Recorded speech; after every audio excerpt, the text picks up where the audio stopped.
How's it going, lads and Bruce's up? I'll be Sixkilla. We're back to Quantum Suicide. Now, it's been like 4 days since I've recorded last, mainly because we've had rebuilding and refurbishing going on in the house, so it's been way too noisy to record, unfortunately, but fortunately I batch recorded enough to keep us going. So I had to watch the last episode I recorded just to see what we're up to, and it is obviously time for us, based on the timeline anyway, for us to head down this path. We don't want Vladimir or Yoshiki to die, we want someone else to die. Assumedly that's us, or this is somebody else. So we're going to jump into Logi's ship and see if we can sink somebody else's battleship. And I'll bring you back once we've sunk someone that isn't Vladimir or Yoshiki. Let's get in. I guess we'll just try 3. Thank you for your selection, and thank you for choosing Deletion Game as your preferred population restriction method. Please exit the room and await this round's results. And? Well, who am I to argue? Let's get straight to the results. There you go, I died. I'm number 3, I shot myself. Like an idiot. That's what we wanted. You gotta be kidding me. This is a special moment, everyone. Oh no! May I present to you the loser of this round of the Deletion Game? And the only person to shoot themselves! I thought I'd worked out where I was, or at least near enough to not shoot myself. Well, you thought wrong, dingus. Seriously though, thanks a million. It was my dream to have one of you kill yourselves, but I didn't think anyone actually would, but you. Interesting. I'm so sorry. I was just gobsmacked. I just sentenced myself to death. No, yeah, that's okay. What the hell is wrong with me? Are you okay? I just killed myself by accident. Yeah, that's... That's okay. If I'm silly enough to accidentally kill myself, then I clearly wouldn't be much of use to you here. Don't say such things! This is just too much. But the show must go on. Let's find out which of our fabulous prizes you've won today. With a flourish, Dai summoned the familiar holographic wheel. Just as before, the various means of execution were inscribed upon its face. From the looks of things, she'd also made a few new additions. Relishing our discomfort, Dai paused just long enough to give us a look at the updated wheel before setting it in motion. Its rhythmic clicking gradually slowed, coming to rest on... Ooh, I've been wanting to try this one out. Congratulations, you're going to be pancaked. Huh? What does that even mean? Splattered, I assume. You'll find out shortly. Okay, everyone, let's head over to Living Unit 7. You know the drill. Resist and I kill you and so on. Yeah. I walked forward still in a daze, while Yoshiki did his best to try and keep me company. I like pancakes. Maybe you'll get to eat some. I don't think it's going to be quite that pleasant. You're right. I have a bad feeling about this. What part? The pancakes? Or me being sentenced to death? Yeah, I guess you're right. Of course it's bad. It wasn't long before we arrived at my quarters. If you would be so kind as to enter your room and shut the door. Not like I have much of a choice. Any last words, crew? That's surprisingly considerate of you, Dai. I would just like to... Time's up. Get in there and make it snappy. I reluctantly did as I was told. The moment I closed the door, I heard Dai engage the electronic lock. Dai began talking to me over the intercom, separated from the others by a solid steel door. I could no longer see or hear any of the crew. I'd have to face Dai's cruel torture alone. Order up! 1 serving of pancakes! Gravity levels in Living Unit 7 increasing. I see. My body began to feel extremely heavy, to the point where I had to struggle to remain standing. Gravity levels in Living Unit 7 increasing. At this point, I felt as if someone was physically pushing me toward the ground. It wasn't long before I was lying flat on my back. Warning, gravity levels in Living Unit 7 are approaching dangerous levels. The immense pressure on my chest made it difficult to breathe. No matter how hard I tried, I couldn't even rise to a sitting position. I desperately tried to fill my lungs, but only managed a few short, shallow gasps for air To my amazement, I found that I couldn't even lift my head anymore. After a few horrifying moments, I could hear my body creak under the strain. Unbearable pain shot through my entire body as one by one my bones and internal organs buckled and ruptured, compressed against the floor by the unyielding force of gravity. With one final visceral snap, death overtook me. Okay, let's jump back into Logiship and try and kill someone else. I'll bring you back again. 4? Thank you for your selection, and thank you for choosing. Yes. Please exit the room and await this round's results. Well, Come on then, let's what do we get got? straight to the results. Shizuka. Well, there you go. Shizuka. Really? I lost, It's a shame, I like Shizuka. but I don't lose. Well, sorry to break it to you, but you did this time, sweetheart. No! I don't lose! Shizuka started getting extremely aggressive. Whoa, check out the gamer rage over here. You must have cheated! This is absolute BS! What a surprise. Shizuka's a sore loser. Who attacked me? Huh? Who attacked me? Like my weight, that information is a secret. You weigh nothing, you're a hologram, stupid. Dai winked at Shizuka, unless you're counting the mainframe, in which case you're probably very heavy. Let's see what you're playing for tonight, Shizuka, and spin the wheel. Dai projected an image of her death wheel and gave it a spin. Click, click, click. Ooh, this is a highly sought after prize. Congrats, Shizuka. You've just won an all-expenses-paid trip to the freezer. That was a change of voice actor for that line. Like hell I have! Don't make me remind you what happens if you don't cooperate. See if I care. Dai turned to the rest of us, still stunned by the current situation. Hey guys, sorry to interrupt, but I'm going to need some assistance in awarding Shizuka her fabulous holiday. She appears to be a bit shy, but we need to see her off otherwise. Ship oxygen levels decreasing. I'm sorry, Shizuka, but you're going to have to cooperate, or we will be forced to make you. Shizuka looked fiercely at the captain for a moment before relenting. Good game. Well played, guys. I'm sorry, Shizuka. I've never been the best at team games. Alrighty, now that we've all cooled down, it's time we That's headed sad. towards the kitchen so that Shizuka can cool off, so to speak.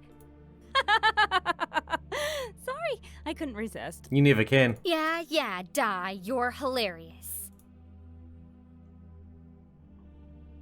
We all started our way from the outside the dining hall toward the kitchen. It took a few minutes for everyone to trickle in.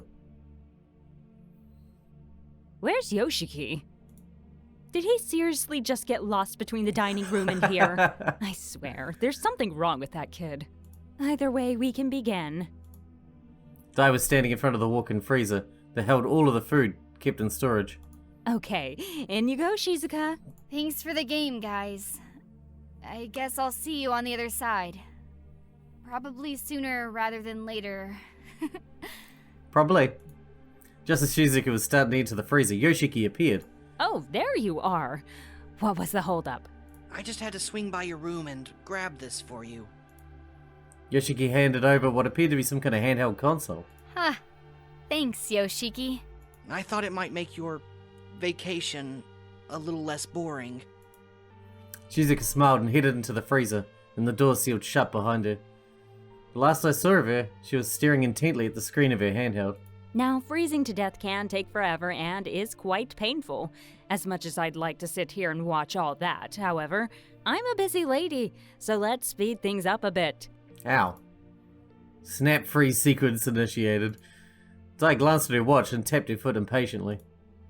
Snap freezing process complete. Ah, awesome! Right on time. Katashi, could you please do the honors? And? And open the door, silly! I want to see Shizuka as a refreshing summer treat. Hitachi moved to open the freezer door. The door slowly swung open. There lay Shizuka, frozen solid. To my amazement, her handheld still worked. The flashing lights from it, small display reflecting off her glassy, lifeless eyes. I'm surprised the batteries held out. The batteries don't like cold temperatures. Shards of ice had fallen on her cheek and chin, where tears had rolled down her now pale, brittle skin. Her face was slightly contorted into a look of displeasure, as though she'd lost the game moments before she lost her life. Alrighty. This completes round 3 of the Deletion Game. Congrats to everyone who's still here. You've all done super well. Well, it's time that you all rested up. After all, another round is coming your way soon. Alright, we're on a new path now. The last set of paths for the male character, and then we're going to have to switch to the female character. You're all free, my pretties. Flee! Flee! That'll be a few episodes still. Di flapped her arms, running in circles before disappearing. Everyone is dismissed. Nicholas, Katashi, would you please transport Shizuka to the medical bay? Of course. I'm on it. Thank you. As for everyone else, please try to rest as best you can. With these words, the crew started to disperse. Back at my quarters, I found myself lying in bed, wide awake. With the gruesome sight of Shizuka's frozen corpse still fresh in my mind, I sincerely hoped that Shizuka's handheld had given her some small measure of comfort in her final moments.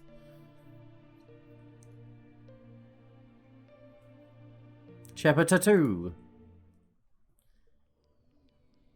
I remembered feeling cold in the night, pulling my blankets tighter around me as I tossed and turned.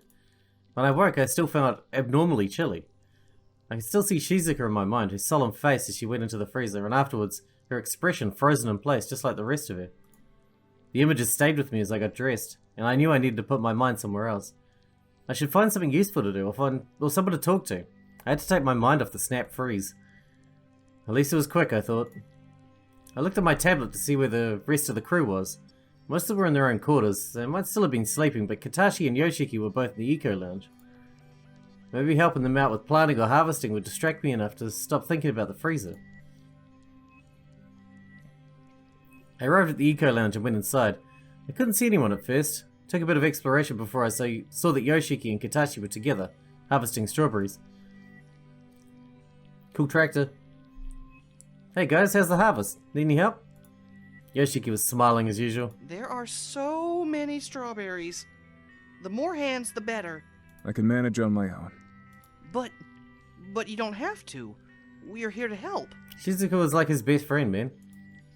Absolutely. I got down on my knees in front of a plant the others hadn't got to yet. It was a good yield. The plant was flourishing and heavy with strawberries. This is good news, right? Strawberries are your favorite, aren't they, Katashi? Yeah, I guess. I love them. I want to eat them right now. They're so juicy looking. Yoshiki restrained himself from eating the strawberries straight off the stem, which, guessing by his face, was quite difficult for him, considering he's covered in drool, yeah. Maybe you can make something a bit fancy with them. Oh, maybe a tart, or a... Yoshiki trailed off as he realized Katashi was not responding. He was focused on carefully removing each of the strawberries without damaging the fruit or the plant. He was slow and meticulous about it. Well, I'm here to help. These strawberries will rue the day they decided to grow within my picking range. See? You're here, and we have strawberries. Things are already starting to look up. Exactly. Look up? Look up? What is wrong with you? Don't you even care? Katashi stood up, almost knocking over the basket full of strawberries. I'm sorry, I can't do this. Katashi stormed away, heading for the door without another look back at us. didn't mean to upset him further. I was just trying to stay positive, to make him feel better. I don't think it's that easy, my man. Clearly it hadn't worked, but that wasn't Yoshiki's fault. Follow Katashi. I'll talk to him, don't worry. You were just trying to help. I checked my tablet and saw Katashi was heading towards the kitchen. That made sense. It was where he worked, and it was probably a comfortable, safe place for him. I hurried out of the eco lounge to follow him, double-checking his location as I went. I found him just before we got to the kitchen. Wait, Katashi, stop! What? I just want to make sure you're okay. Yeah, I'm super great. His sarcasm could do with some work, but now wasn't the time to point that out. Katashi turned his back on me and went to go into the kitchen. Yoshiki's just trying to stay positive. He didn't mean to... Go away, kid. I wasn't about to give up that easy. I followed him into the kitchen and decided to give it another shot. I'm sorry about Shizuka? He stopped, still for a moment, before turning to face me again. His face was red and his eyes glassy and swollen. He was obviously trying not to cry, and only just managed to hold it together. I'm sorry. I don't know how everyone is just acting like it's a normal day. Doing laundry, eating breakfast, and harvesting fruit like everything's just normal. Like everything's okay. It's not okay. I know it's not. Everyone knows it's not. Don't you think it's wrong to pretend like nothing happened? Like she's not dead? People all grieve and handle situations differently. Many just do what they can to make themselves feel better. They shouldn't feel better. None of us should. How can we just move on when Shizuka's dead? Shizuka. She was the sweetest, most naive.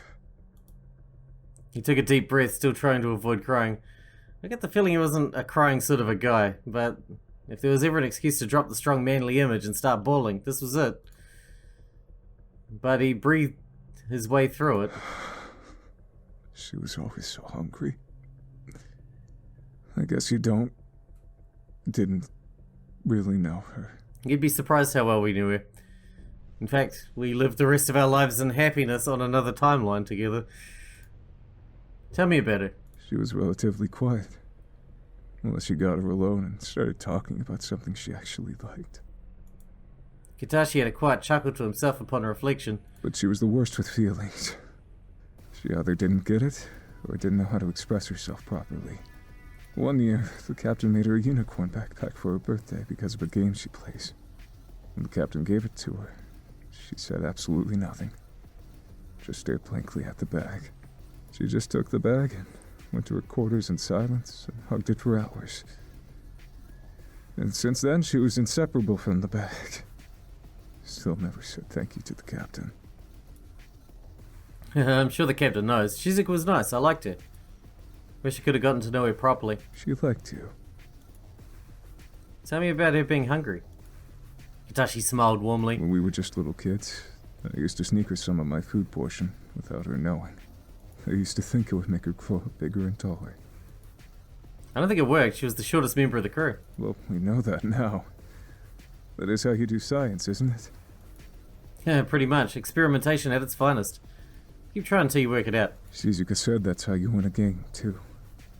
Play it over and over, trying different approaches until you figure out which is the best way to win. That's true. Sounds like a good strategy.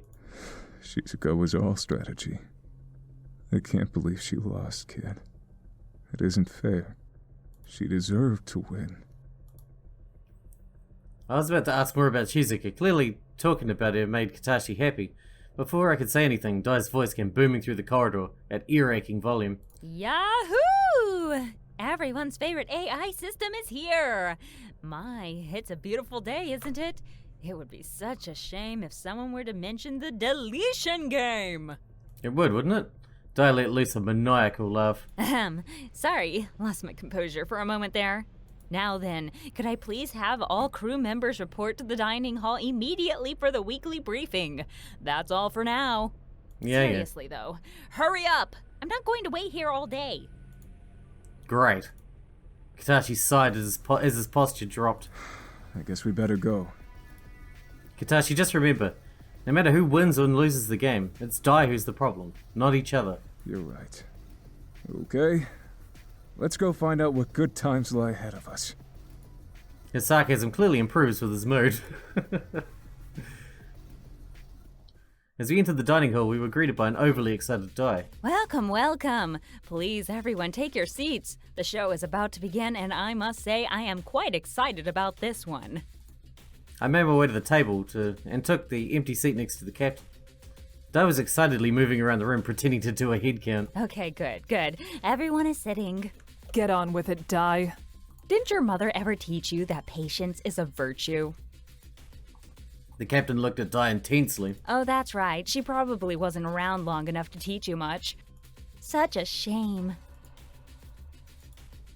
I could see the captain becoming enraged by Dai's word, but she remained composed. I remember this bit.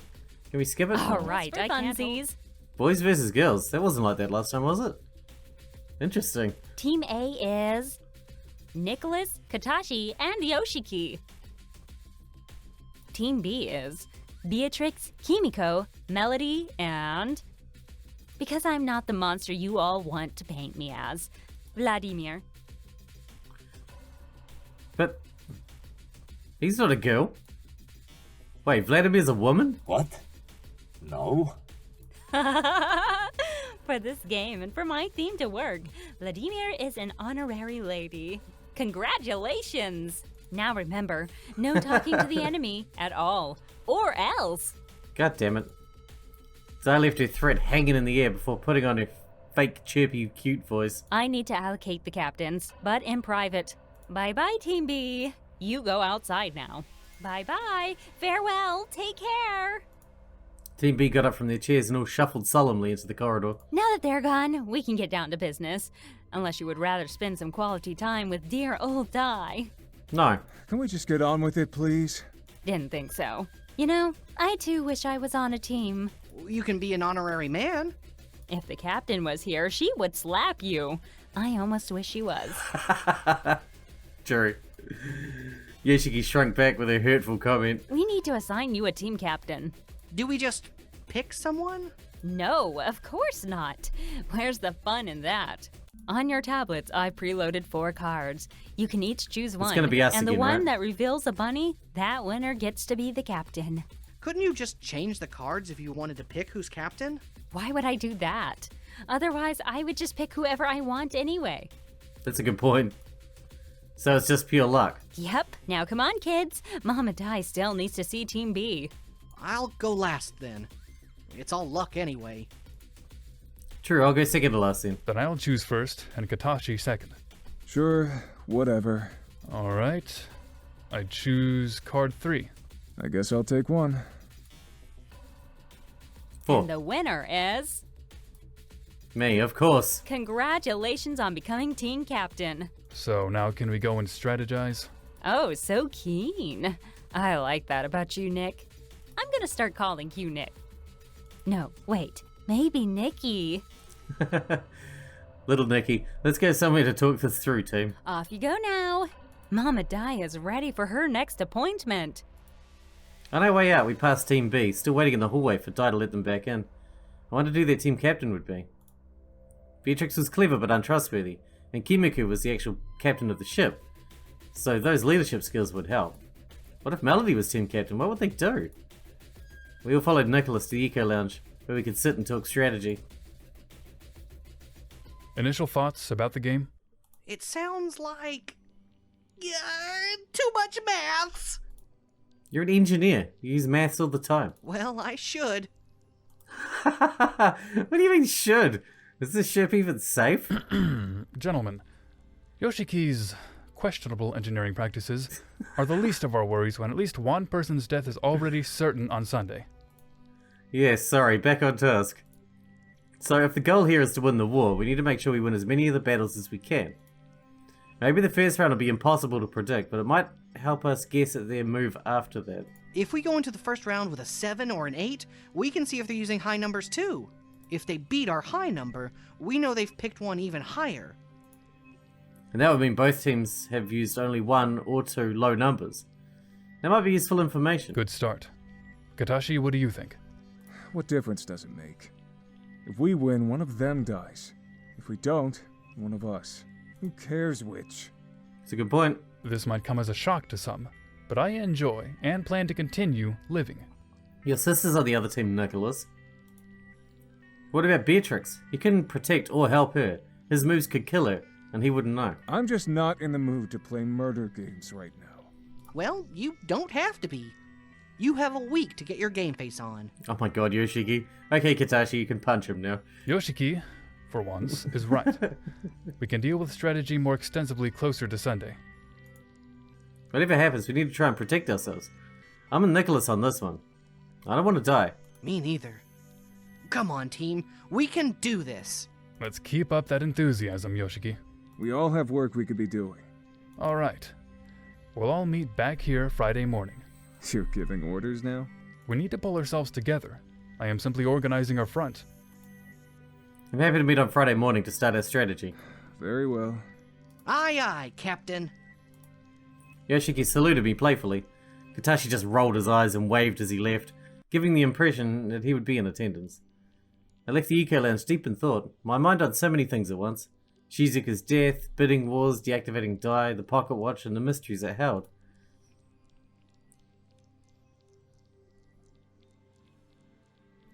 My nightmares were getting worse. Images of my parents, Shizuka, Sora, all danced through my head, lifeless. There were also a lot of clocks. They were dangling from chains and ticking, their hands spinning either perilously fast or so slow as barely detectable. Waking up was a relief. I sat up in bed, staring into the darkness, lost in my thoughts. The pocket watch was clearly at the front of my consciousness.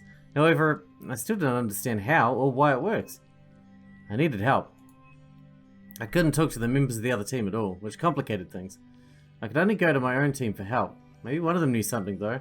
About the watch, about my parents, or what traveling through multiple dimensions would do. But who? We'll stick with Katashi for now. We've been friending up Katashi, let's say that way. Katashi wasn't a quantum physicist, but he was a smart guy. I figured he probably welcomed the opportunity to talk about something that wasn't the Deletion Game. Katashi was in the kitchen, and that means he might feed me. I do enjoy eating. Priorities. When I got to the kitchen, I made sure it was Katashi before I greeted him, speaking. I didn't want to accidentally speak to anyone on the other team. I went in to find Katashi monitoring 2 frying pans and a saucepan. Good morning, Katashi. Need any help eating your food? Eating? Not yet, but help making food would be great. Chop this up, please. Katashi handed me some vegetables, which suspiciously didn't look like breakfast food. Wait, this is more than just breakfast, isn't it? Yeah, I'm making some meals and putting them in the fridge, so everyone can eat when they want to. Because you can't talk to the other team. Including Team B. Exactly. Vladimir has his hands full with Melody, and the captain already has so much on her plate already. And obviously Melody can't cook for them. What about Beatrix? Oh, I get it. Beatrix. Cook for others. I waited for Katashi to stop laughing to himself about Beatrix before changing the subject. So, I wanted your advice about something. It's not dating advice, is it? Because that's not my strong suit. Oh, no. I've found something that belonged to my parents, and I don't know what to do with it. What is it? I took the pocket watch out to show him, and he looked at it curiously. It's an old-fashioned pocket watch. Where did you find it? With my parents' research. The files kind of suggest that it's related to their work. Weren't they theoretical physicists or something? What were they doing with an old watch? I think it has something to do with changing dimensions. Maybe everyone is alive in another dimension. Katashi didn't reply. I'm just saying, because this watch... As I said, I think it may be for traveling between dimensions. Still not answering, Katashi began to pay very close attention to stirring his saucepan. So if it works, maybe we could see all our friends. Your parents and mine, Sora and Shizuka. Shizuka's dead. And another version of Shizuka will be just that. Another version. They won't be the same. They won't be her. They are, though. I kind of knew that, I guess. I suppose I was still holding on to the idea of seeing my parents again.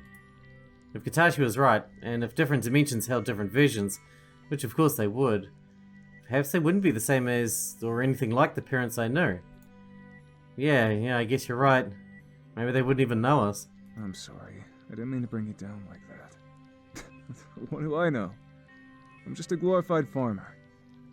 Maybe there are many versions of your parents, and you could take your pick. Like parental adoption.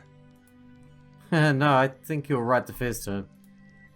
They'd be different people with different experiences. And they might even have their own me. Or maybe I don't exist at all. Don't worry. You don't need fake parents from some other dimension when you've got this dimension's me right here. You want to be my parents? My daddy? I raised my eyebrow at Katashi playfully. Daddy, mommy, your whole family. There's a lot of me to go around. It sounds like a lot of work on your behalf. I got this, kiddo. You're grounded for a month. What for? Talking back to me, eh? Make that 2 months. See? I got this. Katashi smiled at me playfully as he patted me endearingly on the head. Well, now I have a lot to think about. I'm happy to help. or at the very least you have attempted to. So, what are you gonna do with the watch? Find out more about it? My parents must have left some clues behind. The whole point of me being born was to pass on these skills and knowledge, right? Right. So they must have prepared for the possibility they couldn't pass things on directly to me. Makes sense. And reading their notes seems like the best approach. It does, thank you. Just talking about it has been really helpful. No problem. And thanks for chopping up all the vegetables for me. I'd ask Ai, but she's useless with a knife. Katashi smirked playfully at me. The mention of Ai reminded me. I need to talk to her about Dai and the deactivation code when I have time, but first, let's deal with the pocket watch a little further. I sat on the bed with the papers and tablets sprawled over the bed. Bzz, bzz, nothing. Bzz, bzz, still nothing. Yes, I remember this. I need to calm down. Getting angry isn't going to solve anything. I threw myself back in the bed and stared at the ceiling for a long time before I was suddenly bathed in the warm glow of Ai's holographic interface. I am sorry to interrupt. Don't worry about it, Ai. You weren't interrupting anything. What's up? I found some more information that may be useful against Dai. That's wonderful. What is it? I've discovered that it's possible to input the deactivation code into any terminal, including your personal tablets. Oh, I remember. Do you know anything else about the deactivation code? Ai shook her head. Unfortunately, I didn't learn anything else. We've still only got 2 words out of 5. I tried to access more information, but even with my administrator privileges, I was unable to proceed any further. Well, at least we know we can input where we can input the code once we know what it is. I am glad you are pleased. It isn't perfect, but it's a step in the right direction. I must return to my duties. Of course, thanks for the update, Ai. I bowed and phased out of my quarters. Deactivated from any tablet or terminal, huh? At least now I knew I wouldn't need a higher clearance level. I'm probably going to have to dig up some information on Ayumi if I wanted to work out this code. I returned my attention to the watch. Come on, Jordan, put yourself together. You need to work this out. I sifted through my parents' papers and tablets to see if I'd missed anything. My dreams were becoming increasingly disjointed. I woke up sweaty and feeling quite heavy. I felt almost like I'd not slept at all, but I must have at some point. It was really too late morning to just go back to bed, so I'd have to get up and start the day whether I wanted to or not.